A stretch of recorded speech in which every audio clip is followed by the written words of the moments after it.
Hello guys, magluluto na naman tayo ng simpleng ulam na ah, beef stick. Lutong bahay. Ayan, maglalagay natin ng bawang. Lutong bahay ng beef stick. Ayan, my own version. Lagay ko na ang pulang sibuyas.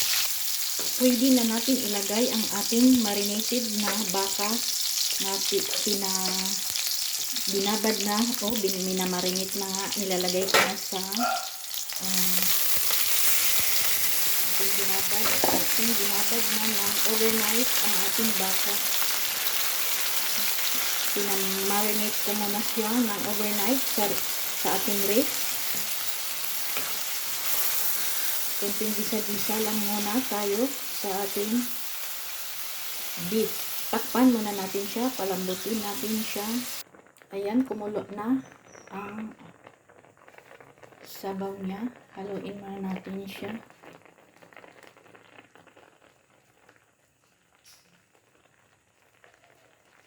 Kakaiba tong beef stick ko guys. Lalagyan ko to siya ng patatas para mayroon tayong kunting gulay.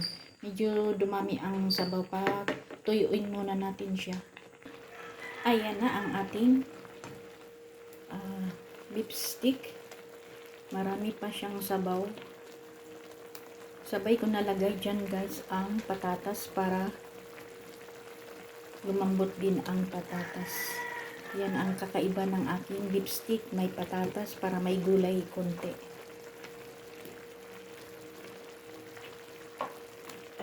Para magkaroon tayo ng gulay kasi may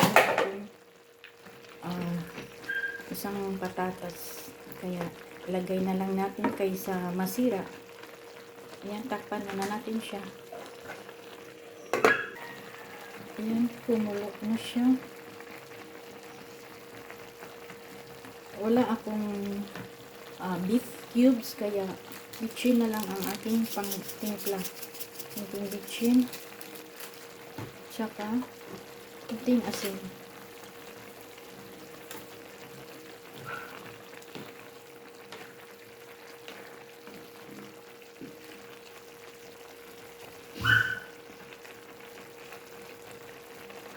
Tikman ko muna siya guys.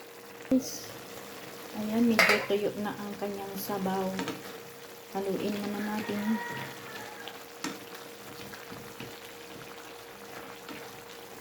Kunti na lang ang kanyang sabaw. Patuyuin na natin siya guys.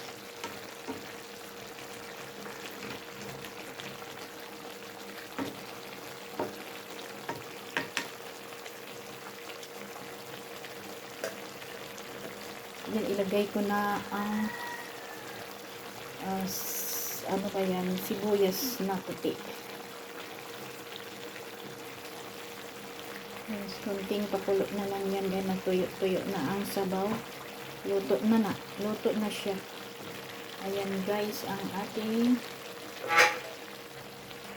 simpleng lutong bahay na beef stick. Ayan guys, thanks for watching.